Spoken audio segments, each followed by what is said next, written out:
नमस्कार दोस्तों, मैं CS चौधरी अव्यक्ति क्लासेस के ऑनलाइन प्लेटफॉर्म पर एक बार फिर से आपका स्वागत करता हूं। मित्रों, आज एक नए टॉपिक के साथ मैं वापस आपके बीच उपस्थित हुआ हूं। पिछली क्लास में हमने वर्ण प्रकरण पढ़ा था और जाना था वर्ण क्या है, वर्ण के कितने भेद होते हैं, स्वर और व्यंजन। उन दो भेदों में से स्वर का संपूर्ण परिचय, स्वर क्या होते हैं, कितने होते हैं, स्वर के कौन कौन से भेद हो सकते हैं, संपूर्ण ज्ञान हमने प्राप्त किया था, हर चीज को सीखा था, समझा था। इसी प्रकरण को, वर्ण प्रकरण को आगे बढ़ाते हुए मित्रों आज हम चर्चा कर रहे हैं व्यंजन की। और आज के टॉपिक पर शुरू करते हुए सबसे पहले बात करते हैं कि व्यंजन क्या है। मित्रों, व्यंजन, स्वर के बारे में हमने कहा था कि वे वर्ण जिनका उच्चारण स्वतंत्र रूप से किया जा सकता है स्वर कहलाते हैं। ठीक उसके साथ ही व्यंजन की बात करते हैं तो मित्रों व्यंजन का स्वतंत्र रूप से उच्चारण संभव नहीं है। व्यंजन का उच्चारण स्वरों की सहायता से किया जाता है। अर्थात हम कह सकते हैं कि जिन वर्णों का उच्चारण स्वरों की सहायता से किया जाता है वे वर्ण व्यंजन कहलाते हैं। व्यंजन आधा होता है, जैसा कि हमने स्वर की परिभाषा के समय पढ़ा था कि व्यंजन अर्धमात्रिक होता है।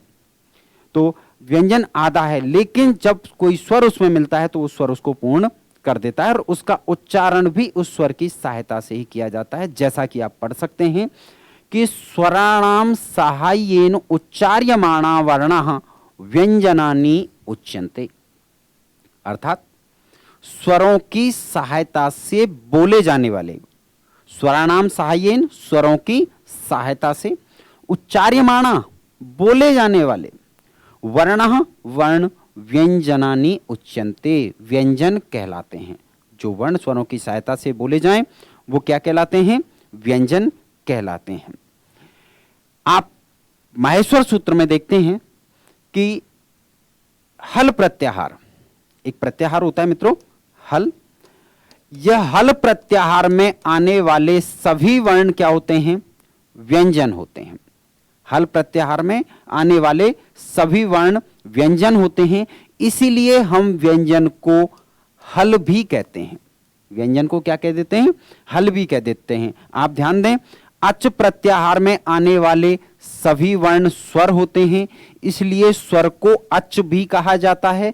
उसी प्रकार हल प्रत्याहार में आने वाले सभी वर्ण व्यंजन होते हैं, अतः व्यंजन को हल भी कहा जाता है। अच स्वर को कहेंगे, हल व्यंजन को कहेंगे। अब इस व्यंजन के कौन कौन से भेद होते हैं, कौन कौन से व्यंजन होते हैं, इस संपूर्ण विषय पर हम इस क्लास में चर्चा करेंगे। तो मित्रों, व्यंजन के भेद, सामान्यतया व्यंजन के तीन भेद हैं। तीन भेद कौन कौन से हैं? स्पर्श व्यंजन, अंतस्थ व्यंजन और ऊष्म व्यंजन। पहला भेद है स्पर्श व्यंजन, दूसरा है अंतस्थ व्यंजन और तीसरा है ऊष्म व्यंजन। तीन भेद हैं। प्रत्येक भेद की विस्तार से चर्चा हम इसी क्लास में आगे करेंगे। तो मित्रों जुड़े रहिए, सीखते रहिए, समझते रहिए। पहले भेद के रूप में हम चर्चा करते हैं मित्रों स्पर्श व्यंजन। स्पर्श व्यंजन क्या है?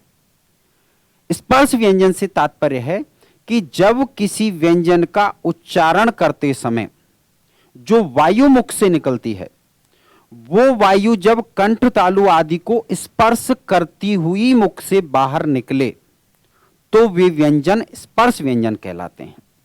जब किसी व्यंजन का उच्चारण किया जाए और उच्चारण करते समय वायु कंठ तालु आदि को स्पर्श करती हुई बाहर निकलेगी तो उन वर्णों को, उन व्यंजनों को स्पर्श व्यंजन कहा जाता है।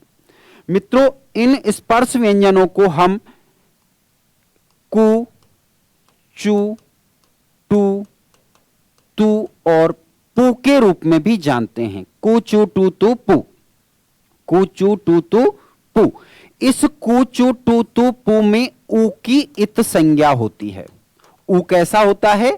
इत संज्ञक होता है। ऊ की इत संज्ञा होने के कारण इन स्पर्श व्यंजन को उदित वर्ण भी कहा जाता है। इन्हें क्या कहा जाता है? उदित वर्ण। कुचु टू तुपु में, यानी कु से यहां तात्पर्य है कवर्ग, चू से चवर्ग है, टू से टवर्ग है, तू से तवर्ग है और पू से पवर्ग है। तो यहां जो वर्ण है, इन कुचु टू तुपु में ऊ की इत संज्ञा होती है। इत संज्ञा होने के कारण हम इन्हें अर्थात स्पर्श व्यंजन को उदित वर्ण भी कहते हैं। अर्थात जो स्पर्श व्यंजन है वही क्या है? उदित वर्ण है। दोनों एक ही हैं। प्रयोग की दृष्टि से इन स्पर्श वर्णों को 5 वर्गों में बांटा गया है। स्पर्श वर्णों को किस में बांटा गया है? 5 वर्गों में बांटा गया है। 5 वर्ग, कवर्ग, चवर्ग, टवर्ग, तवर्ग और पवर्ग। इन 5 वर्गों में बांटा गया है और 5 वर्गों में बांटा जाने के कारण हम इन्हें वर्गीय व्यंजन भी कह सकते हैं। अर्थात आप कह सकते हैं कि जो स्पर्श वर्ण है वही उदित वर्ण है और जो उदित और स्पर्श है वही वर्गीय व्यंजन है। तो मित्रों, जिन व्यंजनों के उच्चारण के समय वायु कंठ तालु आदि को स्पर्श करती हुई बाहर निकले वो स्पर्श वर्ण कहलाते हैं। इनमें कुचु टू तुपु में ऊ के इत संज्ञक होने के कारण, ऊ की इत संज्ञा होने के कारण इन्हें उदित वर्ण भी कहा जाता है। अर्थात स्पर्श व्यंजन का ही दूसरा नाम क्या हो सकता है? उदित वर्ण भी यही है। तथा इन वर्णों को 5 वर्गों में बांटा गया है, इसलिए हम इन्हें वर्गीय व्यंजन भी कह सकते हैं। तो मित्रों, जो स्पर्श व्यंजन है वही उदित वर्ण है और वही वर्गीय व्यंजन है। अब देखते हैं कि ये स्पर्श वर्ण, उदित वर्ण या वर्गीय व्यंजन कौन कौन से हैं। तो इन वर्गीय व्यंजन को 5 वर्गों में हमने बांटा। 5 वर्ग से सबसे पहले कहा कवर्ग। कवर्ग का तात्पर्य होगा मित्रों क, ख, ग, घ और ङ। ये जो 5 वर्ण हैं, ये 5 वर्ण क्या कहलाएंगे? कवर्ग में होंगे। इसी प्रकार चु यानी चवर्ग, चवर्ग में च, छ, ज, झ और ञ, ये चवर्ग के वर्ण होंगे। अगला वर्ग होगा टवर्ग। टवर्ग से तात्पर्य है ट, ठ, ड, ढ और ण। यहां मित्रों ये ढ है, ट, ठ, ड, ढ, ण। तु यानी तवर्ग, तवर्ग से मतलब है त, थ, द, ध और न। तथा पु यानी पवर्ग से तात्पर्य है प, फ, ब, भ और म। इस प्रकार इन वर्गीय व्यंजनों, इन स्पर्श वर्णों या उदित वर्णों की कुल संख्या होती है मित्रों 25। स्पर्श व्यंजन 5 वर्गों में बांटे गए हैं, प्रत्येक वर्ग में 5-5 वर्ण हैं। इस प्रकार कुल स्पर्श वर्णों की संख्या होती है मित्रों 25। कवर्ग, चवर्ग, टवर्ग, तवर्ग और पवर्ग। ऐसे प्रश्न कई बार परीक्षा में आते हैं। स्पर्श वर्णः कति, उदित वर्णः कति, वर्गीय व्यंजनानि कति। तो स्पष्ट है, ध्यान रहे कि स्पर्श वर्ण, उदित वर्ण और वर्गीय व्यंजन तीनों का एक ही आंसर है 25। संख्यात्मक प्रश्न अगर आपके सामने आता है तो स्पर्श वर्ण या वर्गीय व्यंजनों की संख्या होगी मित्रों 25। अब अगला वेद ले लेते हैं अंतस्थ व्यंजन।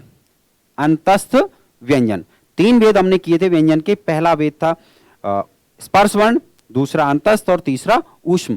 तो दूसरे वेद के रूप में हम ले लेते हैं अंतस्थ व्यंजन। और अंतस्थ व्यंजन के बारे में कहा गया है यणो अंतस्था। आप कह सकते हैं कि यण प्रत्याहार, कौन सा प्रत्याहार? यण प्रत्याहार, जो कि हमने माहेश्वर सूत्र वाले प्रकरण में विस्तार से सीखा था कि किस तरीके से प्रत्याहार का निर्माण किया जाता है। तो मित्रों, यण प्रत्याहार में आने वाले वर्ण क्या कहलाते हैं? अंतस्थ वर्ण होंगे। यणो अंतस्था, यण वर्ण है वही अंतस्थ हैं। कई बार भ्रमित करने के लिए प्रश्न की भाषा बदल दी जाती है और अंतस्थ ना पूछ करके आपसे पूछ लिया जाता है कि यण वर्ण कौन से हैं। तो मित्रों, यण और अंतस्थ दोनों एक ही हैं। यण प्रत्याहार में कौन कौन से वर्ण थे? यण प्रत्याहार में थे मित्रों य, व, र और ल। ये 4 वर्ण, यानी हम कह सकते हैं कि अंतस्थ वर्ण कितने होते हैं? 4 होते हैं। अंतस्थ अर्थात अंतःस्थ, या हम कह सकते हैं कि जब वर्ण का उच्चारण करते समय श्वास वायु बाहर नहीं लेके बल्कि अंदर ही स्थित रह जाए, जब किसी वर्ण का व्यंजन का उच्चारण करते समय श्वास वायु अंदर ही स्थित रहती है तो उसे अंतस्थ वर्ण कहा जाता है। तो उसे क्या कहा जाता है? अंतस्थ वर्ण कहा जाता है। और ये अंतस्थ वर्ण होते हैं 4। कौन कौन से होते हैं? य, व, र और ल। 4 अंतस्थ वर्ण है। तो मित्रों, अब तक आपने देखा कि स्पर्श वर्णों की कुल संख्या होगी 25 और अंतस्थ वर्णों की कुल संख्या है 4। अंतस्थ वर्णों को ही हम क्या कहेंगे? यण वर्ण भी कह सकते हैं। यणो अंतस्था, अर्थात यण प्रत्याहार में आने वाले वर्ण अंतस्थ वर्ण होते हैं। या अंतस्थ वर्ण कौन से प्रत्याहार में आते हैं? तो अंतस्थ वर्ण यण प्रत्याहार में आते हैं। अगले वेद के रूप में देखते हैं मित्रों ऊष्म वर्ण। अगले वेद के रूप में देखते हैं ऊष्म व्यंजन। ऊष्म आप पढ़ सकते हैं सलह ऊष्माण, शलह ऊष्माण। अर्थात हम कहें कि शल प्रत्याहार, कौन सा प्रत्याहार? शल प्रत्याहार में आने वाले वर्ण कौन से व्यंजन होते हैं? ऊष्म व्यंजन होते हैं। शल प्रत्याहार में आने वाले वर्ण शल प्रत्याहार में कौन कौन से हैं? श, श, श और ह। इस प्रकार 4 ऊष्म व्यंजन हैं। स्पर्श वर्ण 25 थे, अंतस्थ 4 थे और ऊष्म व्यंजन भी 4 हैं। ऊष्म का तात्पर्य है कि जब किसी व्यंजन का उच्चारण करते समय मुख से ऊष्मा बाहर निकलती है, जब किसी व्यंजन का उच्चारण करते समय मुख से ऊष्मा बाहर निकलती है तो उसे ऊष्म व्यंजन कहा जाता है। स्पर्श के लिए हमने कहा था कि वर्ण के उच्चारण के समय कंठ तालु आदि को स्पर्श करते हुए जब वायु बाहर निकले तो स्पर्श व्यंजन है। अंतस्थ वर्ण के लिए हमने कहा कि जब वर्ण का उच्चारण करते समय, व्यंजन का उच्चारण करते समय वायु मुख के अंदर ही स्थित रहे तो वो अंतस्थ व्यंजन है। और जब वर्ण का उच्चारण करते समय ऊष्मा बाहर निकले तो उन्हें ऊष्म व्यंजन कहा जाता है। ऊष्म व्यंजन है श, श, स और ह। कुल मिलाकर के ऊष्म व्यंजन की संख्या होती है 4। इस प्रकार व्यंजन के 3 भेद हैं मुख्य रूप से। कौन कौन से? स्पर्श, अंतस्थ और ऊष्म। इसके अलावा मित्रों कुछ वर्णों को हम संयुक्त, इसके अलावा कुछ वर्णों को हम संयुक्त व्यंजन के रूप में पढ़ते हैं। संयुक्त शब्द से स्पष्ट होता है संयुक्त यानी 2 से मिलकर बना हुआ। संयुक्त से तात्पर्य है जो 2 से मिलकर के बना हुआ हो। ये वर्ण मित्रों अलग नहीं है, इसलिए हम संयुक्त व्यंजन को अलग भेद के रूप में नहीं देख सकते, बल्कि जो हमने अब तक 25 स्पर्श, 4 अंतस्थ और 4 ऊष्म वर्ण पढ़े उनको, उनमें से ही मिल करके बने हुए हैं। सामान्यतः वर्णमाला में जो वर्ण प्रयुक्त होते हैं संयुक्त के रूप में वो हैं क्ष, त्र और ज्ञ। क्ष वर्ण से तात्पर्य है यह क और मूर्धन्य स से मिलकर के बनता है। क्ष क और मूर्धन्य स से मिलकर के बनता है। त्र त और र से मिलकर के बनता है। यहां भी 2 वर्ण मिले हैं इसलिए यह भी क्या कहलाएगा? संयुक्त कहलाएगा। और ज्ञ से तात्पर्य है मित्रों ज और ञ से मिलकर के बनता है। अगर इनको व्यंजन के रूप में ही देखें तो आप ध्यान दें क्ष क और मूर्धन्य स से बनेगा, त्र त और र से बनेगा और ज्ञ ज और ञ से बनेगा। तो ये मुख्यतया जो वर्णमाला में दिए हुए हैं वो संयुक्त व्यंजन क्ष, त्र और ज्ञ ही है। इसके अलावा भी विभिन्न संयुक्त व्यंजनों का प्रयोग होता है। जैसे हम स्र का प्रयोग करते हैं तो ये स्र मित्रों श और र का मिला हुआ रूप है, अलग से कोई वर्ण नहीं है। तो इस प्रकार कभी ऐसा प्रश्न नहीं पूछा जाता कि संयुक्त व्यंजन कितने हैं, क्योंकि 2 वर्णों को मिलकर जहां भी कोई नया व्यंजन बनेगा तो वो संयुक्त ही होता है। मूलतया जो प्रश्न पूछे जाते हैं वो स्पर्श, अंतस्थ और ऊष्म से संबंधित ही होते हैं, जिनके आंसर अब आपके पास हैं। अगर संख्यात्मक प्रश्न आपके सामने आता है तो स्पर्श वर्ण 25 होंगे, अंतस्थ वर्ण 4 होंगे और ऊष्म वर्ण 4 होंगे। मित्रों इसी प्रकरण को आगे बढ़ाते हुए अब हम बात करते हैं कुल वर्णों की। कि आखिर ऐसा कोई प्रश्न हमारे सामने आ जाए कि कुल वर्ण कितने हैं, कुल वर्ण कितने हैं, तो उस प्रश्न को कैसे उत्तर देना है, उस प्रश्न को समझिए, प्रश्न की प्रकार को समझिए कि पूछा क्या जा रहा है और किस रूप में पूछा जा रहा है, उसी प्रकार से आप उत्तर देंगे। सबसे पहले बात करते हैं अष्टाध्यायी या माहेश्वर सूत्रों के अनुसार। कुल माहेश्वर सूत्रों के अनुसार कुल वर्णों की संख्या जो है वो 42 है। माहेश्वर सूत्रों में आप अगर माहेश्वर सूत्र पढ़ेंगे तो अंतिम इत संज्ञक, जैसा कि हमने माहेश्वर सूत्र में बार बार कहा था कि प्रत्येक सूत्र का अंतिम वर्ण, अंतिम हल वर्ण कैसा है, इत संज्ञक है। तो इत संज्ञक वर्णों को छोड़ देंगे, तो इत संज्ञक वर्णों को छोड़ करके जो कुल वर्ण बचेंगे वो 42 होंगे।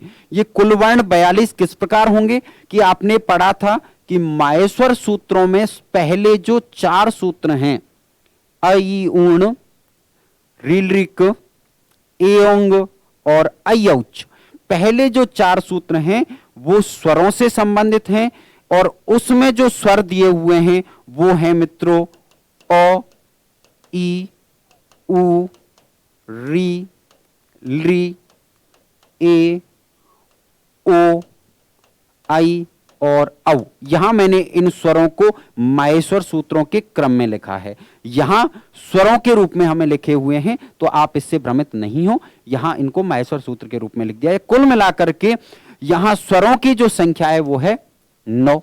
पहले 4 सूत्रों में जो स्वर दिए हुए हैं इस संज्ञक वर्णों को छोड़कर उनकी कुल संख्या हो जाती है 9। बाकी जो 10 सूत्र रह गए, जैसा कि हमने माहेश्वर सूत्र में पढ़ा था कि स्वरों से संबंधित 4 सूत्र हैं और व्यंजन से संबंधित 10 सूत्र हैं, तो बाकी जो 10 सूत्र रह गए उन 10 सूत्रों में मित्रों हल प्रत्याहार के रूप में क्या दिए हुए हैं, व्यंजन दिए हुए हैं, जिनकी कुल संख्या है 33, जिनकी कुल संख्या है 33। ये 33 किस प्रकार से हैं, 25 स्पर्श हैं, यानी पांचों वर्गों के पांचों वर्ण को मिलते हुए 25 स्पर्श वर्ण हैं, 4 अंतस्थ वर्ण हैं और 4 ऊष्म वर्ण हैं।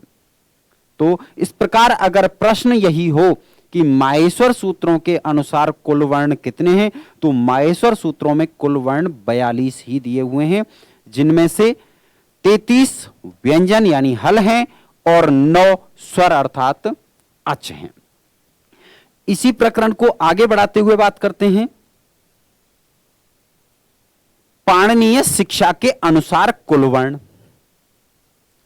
कि ऐसा प्रश्न जो कि रीट में आया हुआ है, पाणिनीय शिक्षा के अनुसार कुल वर्ण कितने हैं, तो पाणिनीय शिक्षा के अनुसार मित्रों कुल वर्णों की संख्या है 63 या 64। 63 या 64, ये एक ही ऑप्शन में होगा क्योंकि 63 भी होते हैं और 64 भी होते हैं पाणिनीय शिक्षा के अनुसार ही। तो यहां विशेष रूप से ध्यान रखना है कि कैसे 63 और कैसे 64, यहां विस्तार से आपको समझाया गया है।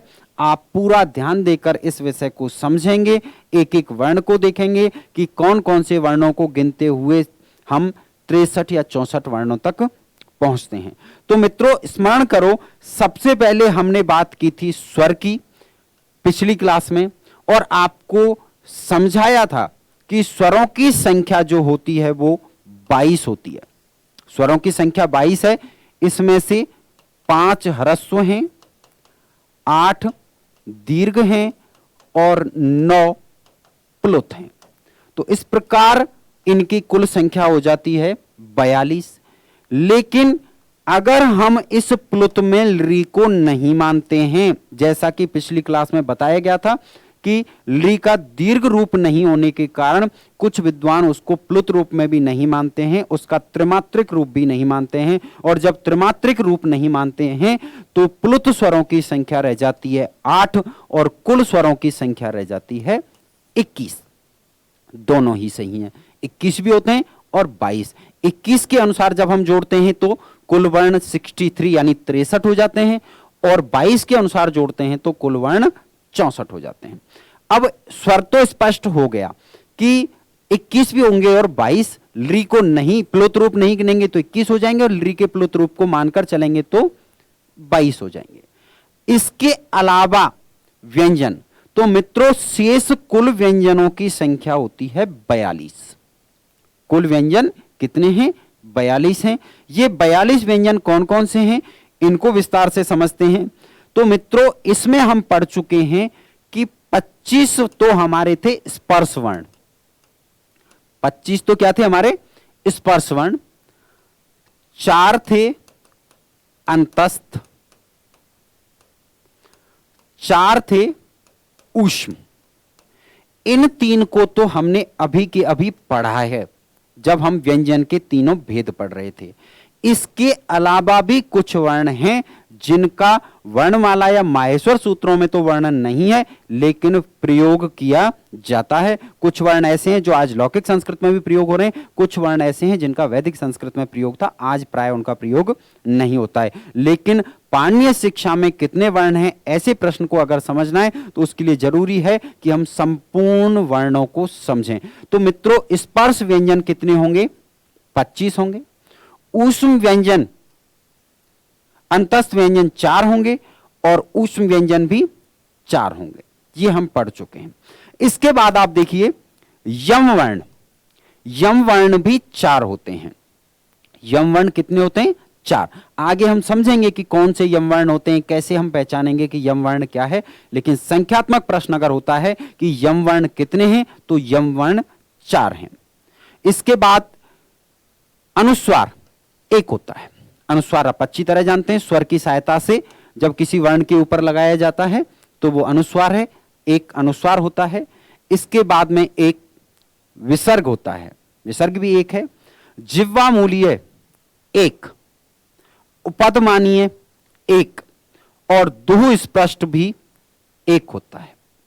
वापस ध्यान दें, 25 स्पर्श हैं, 4 अंतस्थ हैं, 4 ऊष्म हैं, 4 यमवर्ण हैं, 1 अनुस्वार है, 1 विसर्ग है, 1 जिह्वा मूलीय है और 1 उपदमानीय है तथा 1 दुह स्पष्ट है। इस प्रकार मित्रों कुल व्यंजनों की संख्या हो जाती है 42। तो अब आप कह सकते हैं कि स्वर हमने 21 या 22 माने और व्यंजन हमने 42 माने, तो कुल वर्ण कितने हो जाते हैं। तो जब हम स्वरों को 21 मानते हैं तो कुल वर्ण 63 हो जाते हैं और जब हम स्वर को 22 मानते हैं तो कुल वर्ण 64 हो जाते हैं। तो जैसा प्रश्न वैसा उत्तर। यह रीट में पूछा भी गया था कि कुल वर्ण कितने हैं, तो वहां 63 या 64 जो था वो इसी प्रकार एक ही विकल्प में दिया हुआ था।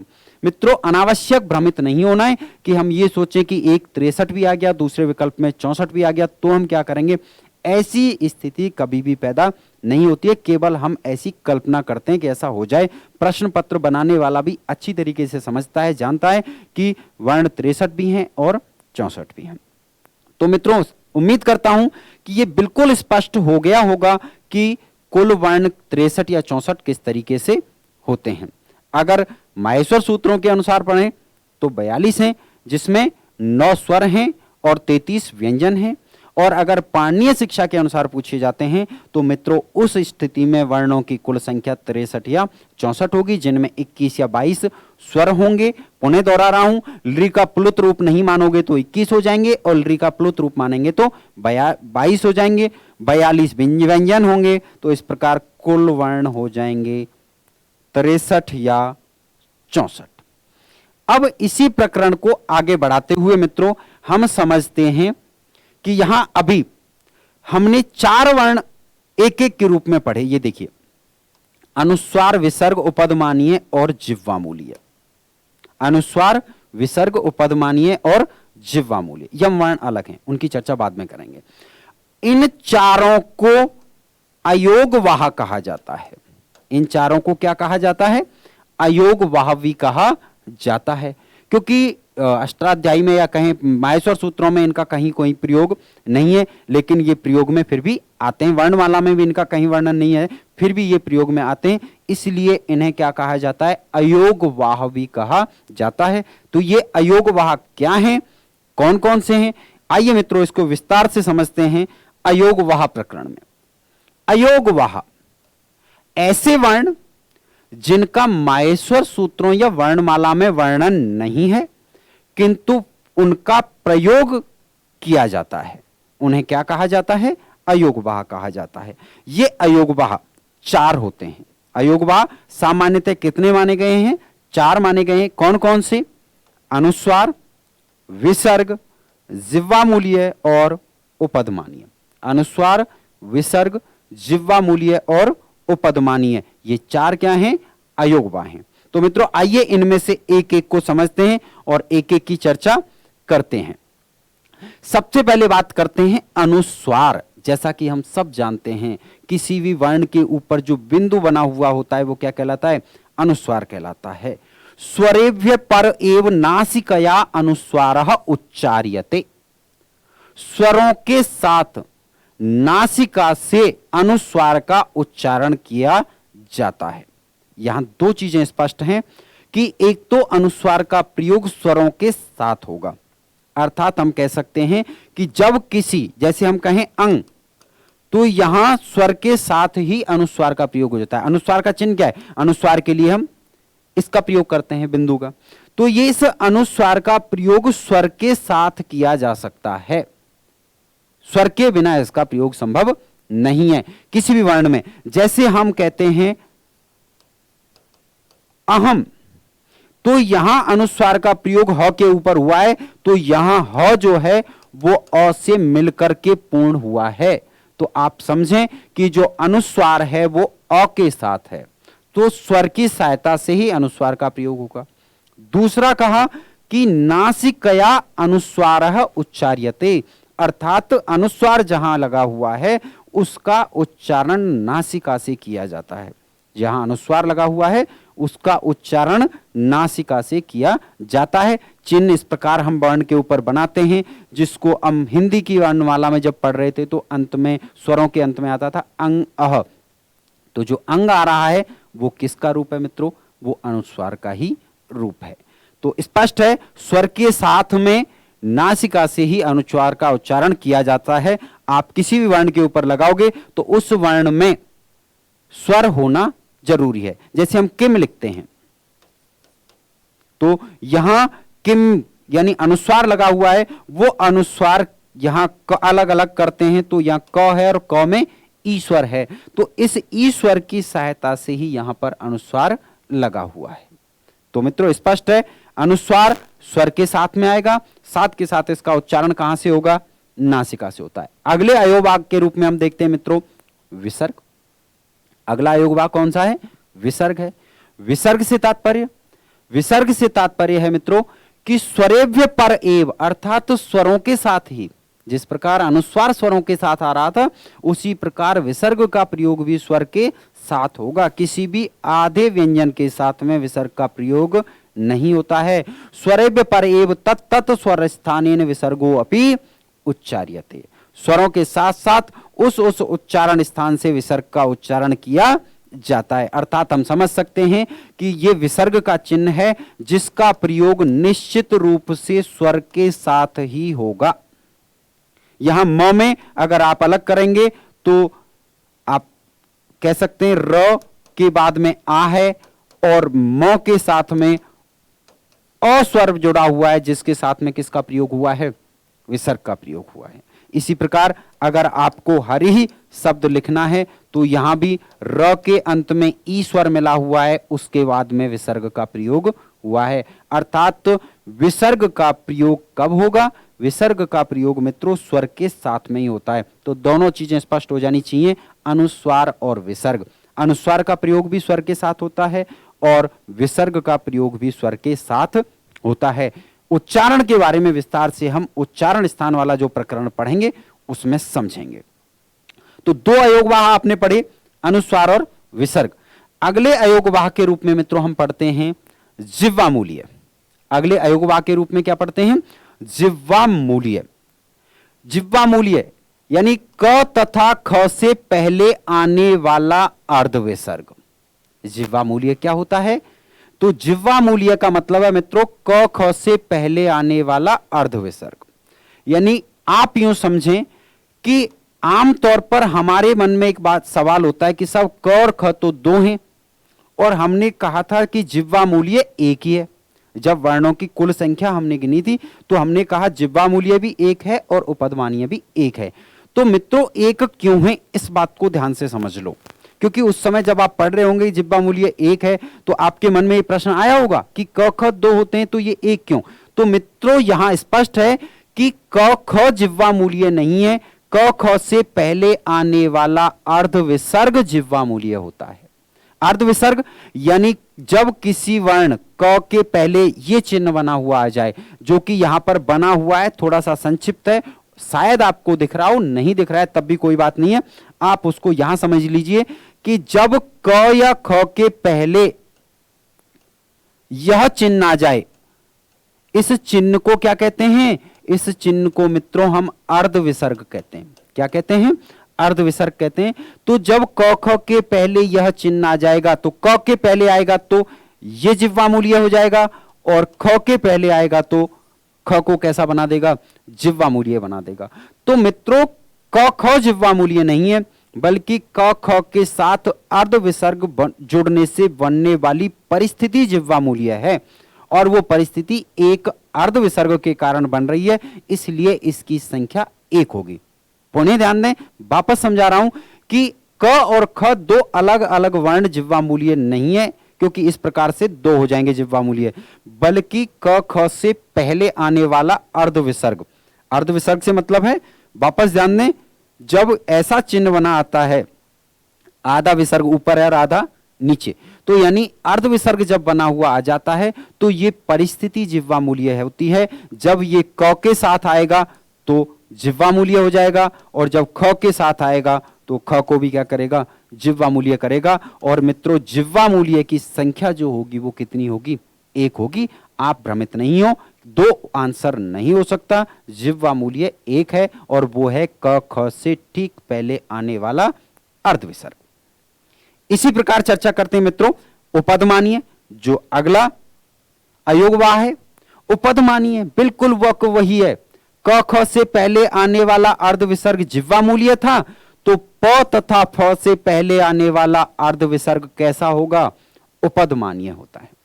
प तथा फ से, यानी यही अर्ध विसर्ग है, और यही अर्ध विसर्ग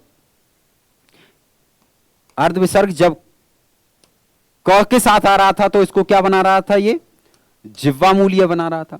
लेकिन अगर ये अर्ध विसर्ग प के साथ आएगा तो प कैसा हो जाएगा, उपदमानीय हो जाएगा। प कैसा कहलाएगा, उपदमानीय कहलाएगा। और यही अर्ध विसर्ग जब फ के साथ में आएगा तो फ भी मित्रों उपदमानीय कहलाएगा। अर्थात प फ दो अलग अलग वर्ण उपदमानीय नहीं है, बल्कि प और फ से पहले आने वाला अर्ध विसर्ग उपदमानीय है, और इसीलिए उपदमानीय की संख्या जो होगी वो भी कितनी होगी, एक, यानी दो नहीं होगी। जिस प्रकार जिह्वा मूल्य एक है, उसी प्रकार उपदमानीय भी एक ही होगा, दो नहीं होंगे। तो उम्मीद है मित्रों चारों अयोगवाह आपको स्पष्ट हो गए होंगे, समझ में आ गए होंगे। पहला अयोगवाह था अनुस्वार, जो स्वर के साथ में प्रयुक्त होता है। दूसरा अयोगवाह था विसर्ग, वो भी स्वर के साथ में प्रयोग होता है। तीसरा अयोगवाह हमने पढ़ा जिह्वा मूल्य। जिह्वा मूल्य अर्थात क और ख से ठीक पहले आने वाला अर्ध विसर्ग जिह्वा मूल्य होता है।